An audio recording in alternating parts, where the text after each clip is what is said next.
Welcome to the Legal Leaders Podcast with Ali Rafi. Welcome to episode 2 of the Legal Leaders Podcast. I'm your host, Ali Rafi. This is another solo episode where I'm going to talk about my journey with the LSAT and the law school application process to ultimately getting admitted to Berkeley Law School on the early binding decision program. Super excited to talk about this. My last episode talked about why I made the transition from a career in sales, in software sales, to pursuing my dream of becoming a lawyer. So I'll start by talking about when my journey started in October 2022, when I left my sales job at Productive that I was working at and decided to double down on my commitment to pursue my goal of attending a top law school and becoming a lawyer. So this commenced my 13-month journey with the LSAT. That was one of, if not the hardest things I've done in my life. I'm not going to sugarcoat it and act like it was an easy journey, because this test is truly designed to mess with you and test your mental fortitude more than anything else. It's a huge test of work ethic. The test is not memorization, it's skill-based. And so you can't cram for it. It takes a ton of time. You have to learn pattern recognition and really understand every question type they throw at you to the point where you're scoring basically near perfect to get a top score, to get into a top school. In an age where attention spans are at an all-time low, focusing on a test like this for 3 to 4 hours at a time is extremely difficult. It's not something where you can sit there and watch YouTube on the side or even to listen to music. At least I couldn't when I was studying for this thing. It truly demands 100% of your brain capacity. And so you're taking 1 to 2 of these practice tests a week to kind of get familiar and get ready and build your stamina for when you actually take the test. And it really messes with your mind, because either you're doing better than your baseline and your confidence is increasing, or you're doing worse than your baseline. And you're like, why did I just study for 1 or 2 weeks and not score better than my previous score? And it really just shatters your self-esteem. It's hard to not define your self-worth by the test. And that's one of the hardest things to do, because it affects your mood and the way you interact with yourself and your family and your friends. So it's a test in all aspects of your life. When I first started studying for this, I had just bought my first house. And so I had bought a duplex. From my 7 years in sales, I'd sort of saved up a little nest egg, and I wanted to deploy the capital and not just let it sit in my bank account as I was studying for this thing. So I got this place. I renovated it over about 3 to 6 months when I was just about to leave my role at Productive at my last startup. And then I listed it on Airbnb, and I've been an Airbnb superhost for just over a year and a half. And I'm excited to get more short-term rentals. I've been consulting some other folks, helping do property management, helping set up listings. And this was really the way that helped kind of free up my time and help generate another stream of income to where I could study for this test for, sometimes 4 to 6 hours a day. And that's what I was doing. I was treating the test like a full-time job. I had a routine for myself where it was focused on studying for, again, 4 to 6 hours a day. I was also consulting startups on sales and go-to-market strategy for a little bit of extra cash. And then other than that, I was just working on myself. I was working out, meditating, cooking, focusing on family time. But for the most part, I was pretty isolated. So it was tough. It was a tough 13-month road. And you're not taking that journey with anyone else. You're taking it all by yourself. I did look for study groups and things of that nature, but it's hard to find people that are either in the same place as you are in terms of their study goals, or even have the same goals as you. So it was truly a path that you take all alone. I also had to do things like reduce lifestyle creep, because obviously I was making less money than I was when I was working in sales full time. And so before I started the process of studying for the LSAT, I did a lot of research. I wanted to take this thing as seriously as I possibly could.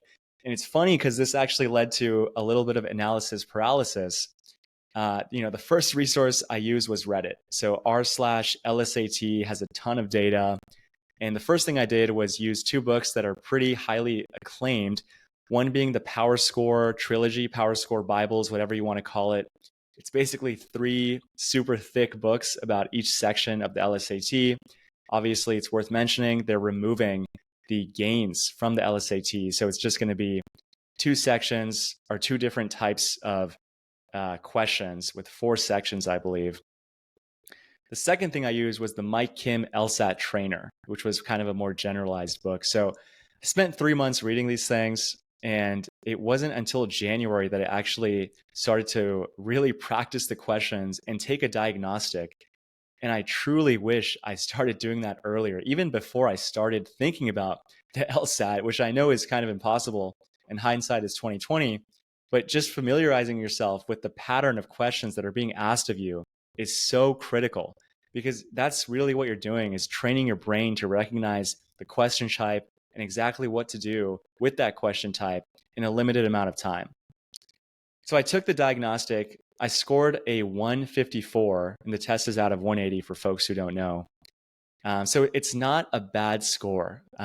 It's not a bad score. My goal was to get a 175, so I knew I had my work cut out for me. So I sort of created a schedule for myself where I was taking 1 to 2 practice tests a week. There's 93 practice tests available to practice on in total. So I was trying to time it to where I could take the test in June. That didn't end up happening. I actually pushed that test date out several times. Anyway, back to after my diagnostic, I started using a resource called the LSAT Daemon for about 3 to 4 months. And so this is where I basically drilled and did practice questions. It's a little bit more on the expensive side compared to some of the other resources out there, like 7Sage.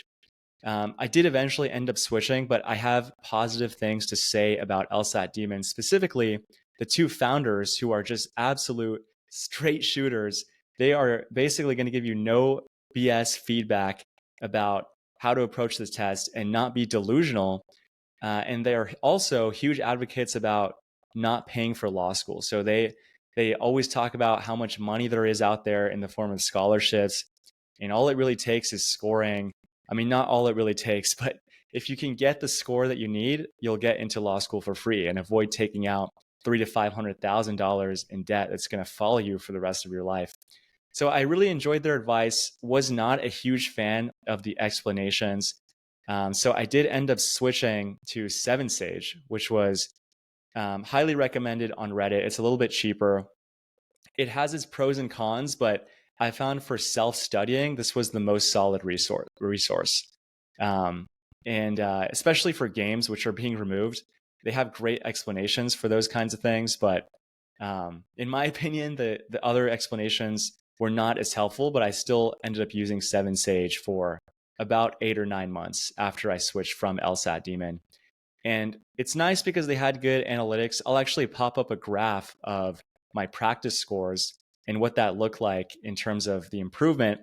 I'll just take a quick moment to go over some of the data that I gathered from 7Sage. This is showing all the practice tests I took over the last year. You're only seeing about PT 50 or 60 and above because I used all the previous ones for drilling. You can see there's an upward trajectory, a trend of improvement, but it's extremely slow. Up until I took the test, I was scoring in the 168 to 173 range, and I ended up scoring a 172 on the actual LSAT. Here's another quick infographic on the improvement. So you can see a 19-point improvement from when I first started. And my highest score was a 177. Obviously, my average is 165, and that takes into account every test that I took from beginning to end. Lastly, I'll just show my highest scores on all the practice tests. You can see I scored above 175 times, but I was really stuck at that plateau in the high 160s for quite a while. It's also worth noting that not every test is the same, in the sense that you can see I got -8 on practice test 81 and I scored a 168, but I got -8 on 75 and 87 and scored a 169. So they actually changed the scale based on the difficulty of each test. It was extremely slow and I plateaued for a super long time, but I did end up eventually scoring where I needed to score, and I'll get into that a little bit more. I want to talk about what else I was doing as I was using 7Sage. So I was looking for tutors, and I went through a lot of tutors, maybe even 10 tutors, from anyone from students that were scoring high or had already scored high on the LSAT to some really premium, expensive tutors. And I did eventually end up finding two that I really liked working with, and I give them a lot of credit for getting me to the place that I needed to get to in terms of the score that I wanted. And I think that was one of the things that really helped me push me over the edge to where I got the 172 at the end of the day. Another thing I did alongside Seven Sage was try out Ellen Cassidy's Loophole book, another book that's highly recommended on Reddit. I did find some value in this, but at the end of the day, in my opinion, nothing is going to help you more than just drilling these questions day in and day out until you master the pattern recognition behind all of these questions. So altogether, I'd say I got the hang of logic games in 2 to 3 months just from using the foolproof method, which Seven Sage advocates, which is basically just doing the games over and over and over again until you can do them basically from memorization by heart. It took me another 6 to 9 months to master logical reasoning and reading comprehension. And not even master, I mean, I was still going -0 to -3 range, but it was enough to get me over the 170 line. So it wasn't consistent in terms of getting a perfect score on those sections, but over time, I started to get better on the averages. One of the most frustrating parts of this was the plateau, which I've seen folks talked about, and I guess I was cursed with in that I was going about 3 to 4 months in the high 160s before I finally broke into the 170s. And that was a tough pill to swallow. Once again, a 160 score or higher is an extremely good score, but for what I wanted to score, it just wasn't enough. The thing that changed the plateau was when I took a trip to Calgary and visited Banff in Canada with my closest college friends. And this was actually after I was really struggling. I mean, I was at a point where I was like, should I just apply with the score that I have or with the practice test that I'm scoring? And what they said to me was just spend less time on the test. So I took 2 weeks off and basically tried to reset, spend less time on the test. And the thing that really helped me was pushing my self-confidence a little bit higher. So I started doing self-talk. I started meditating more. I basically convinced myself that I had the skills and the capability to score above a 170. And it's funny when I think back to this period of time, I honestly think it was less of a skill issue and more of a confidence and mental block that didn't allow me to score past the 170. So after I came back from this trip, I did study, as probably not as much as previously, but I approached my studying in a different way with a positive attitude and with an opportunity mindset. So I wasn't looking at problems and saying, oh my gosh, I hope I don't get -5 or -8 or -10 on this section. Instead, I was telling myself, I will score -0 or -1 or -2 on this section. I will score a 175 on this practice test. And I truly attribute the achievement, the 172 that I ended up getting on the official test to the shift in mindset. So I took the test initially in October and I got a 166, which again is a great score. And I took it 2 months later after deploying the strategies I just talked about and got a 172. By the time I finished, I had done every single practice test in Seven Sage. And I had started from basically test 1 to test 50 in the first half of the year. And then I staggered the rest of the tests to finish at test 93. And obviously the tests that are later resemble what the actual tests administered look like. So they have more similarity. You want to save those tests until your skills are a little bit higher so you can really see where you're performing. Now, here's where the interesting part came in. I ended up scoring the 172, but I didn't know what my score was going to be. When you take the test, it takes about 3 to 4 weeks to actually get your score back.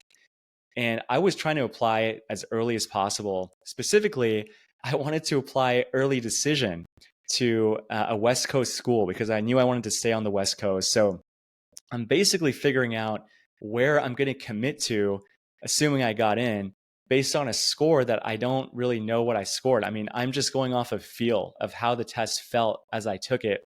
And so it was between USC, UCLA, and Berkeley. And I did feel good about that test. So I ended up going with Berkeley. And it's funny because a lot of folks say that UC Berkeley's early decision process is more competitive because it comes with a scholarship. It comes with $30,000 per year over the course of 3 years. It's a $90,000 scholarship. Now, UC Berkeley Law is pretty generous from what I understand, but this was really nice to sort of secure that scholarship just to offset the loan for when I do attend. And so I feel very fortunate to be admitted and to be attending in August. I'll talk a little bit more about the application process. So I interviewed 7 admissions counselors, admissions consultants. The price ranges were all over the place. I mean, there was folks that were under $100 to people that were $7,000 to $10,000. I ended up going with someone named Gabriel. He has a company called the Top Law School Coach, and he was really solid. I mean, he helped me out a lot.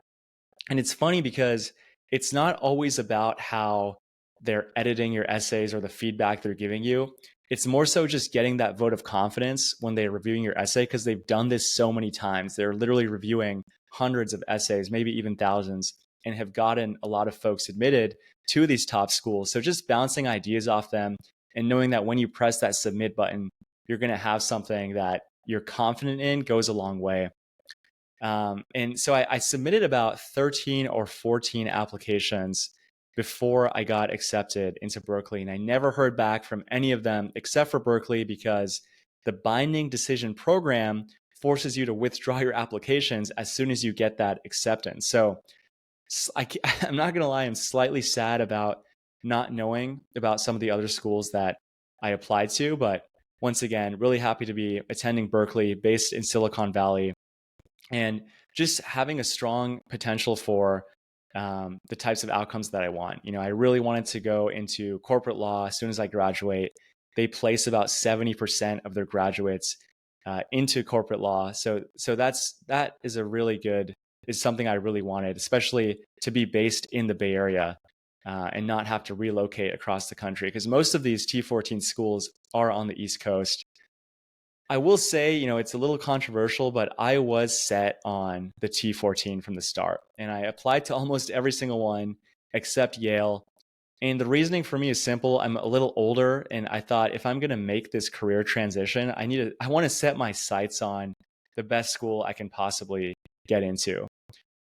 So ended up with the 172, ended up with Berkeley. Really, really happy about that.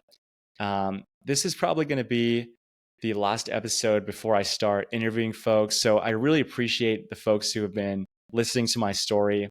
Next episode and the ones after that are going to be me actually reaching out to and interviewing lawyers that are working or have worked or are leaders in industry or are general counsels. So if you enjoyed listening to this and are interested in hearing about the stories of the professionals I'm going to bring to the show, feel free to follow the show, follow the podcast. Thanks so much for listening and hope to see you soon.